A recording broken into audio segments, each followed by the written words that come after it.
242 మందితో అహ్మదాబాద్ నుంచి లండన్ వెళ్లవలసిన బోయింగ్ 787 ఎయిర్ ఇండియా విమానం బయలుదేరింది. 1:38 p.m.కి ఫ్లైట్ టేకాఫ్ అయింది. ఇందులో 169 ఇండియన్ నేషనల్స్ ఉండగా 53 బ్రిటిష్ నేషనల్స్, 7 డచ్ వారు, 1 కెనేడియన్ ఉన్నారు.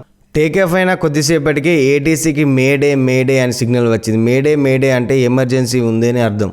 టేకాఫ్ అయినా కొద్దిసేపటికి అహ్మదాబాద్ దగ్గరున్న మేఘానగర్ దగ్గరనైతే బీజే హాస్పిటల్ మీద కుప్పకూలింది. బయలుదేరిన కొద్దిసేపటికే క్రాష్ ల్యాండింగ్ అయింది. ఇందులో గుజరాత్ ఎక్స్ సీఎం విజయ్ రూపానీ గారు కూడా ఉన్నారు. ఈ బోయింగ్ విమానం స్టార్ట్ అయిన కొద్దిసేపటికే క్రాష్ ల్యాండింగ్ అయితే అయింది. ఇందులో ప్రయాణిస్తున్న ప్రయాణికులతో పాటు పైలట్ కూడా మరణించడం జరిగింది. ఈ పైలట్లు కొత్త వారేం కాదు, చాలా గంటల అనుభవం ఉన్నవారు. ఈ ఫ్లైట్ను నడిపిస్తున్న పైలట్లకు చాలా అనుభవం ఉంది, కొన్ని గంటల కొద్ది అనుభవం అయితే ఉంది. సుమిత్ సబర్వాల్కి దగ్గర 8,200 గంటల అనుభవం ఉండగా ఫస్ట్ ఆఫీసర్గా ఉన్న కుందర్ గారికి మాత్రం 1,100 గంటల అనుభవం ఉంది.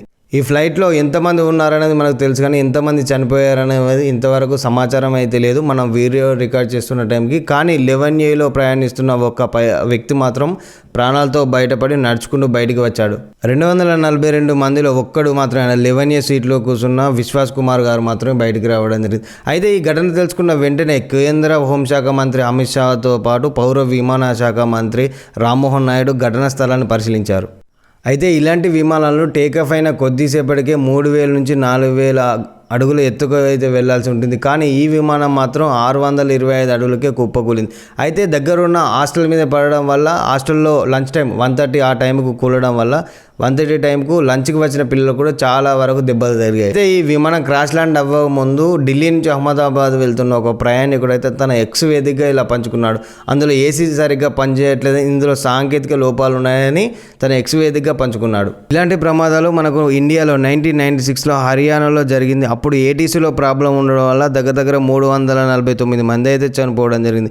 తర్వాత 2010లో 150 మంది దుబాయ్ నుంచి మంగళూరు వెళ్తున్న ఫ్లైట్ కుప్పకూలింది.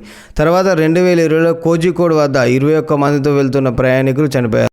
12 జూన్ 2025 ఇండియన్ సివిల్ ఏవియేషన్లో ఒక బ్లాక్ డే అని చెప్పాలి.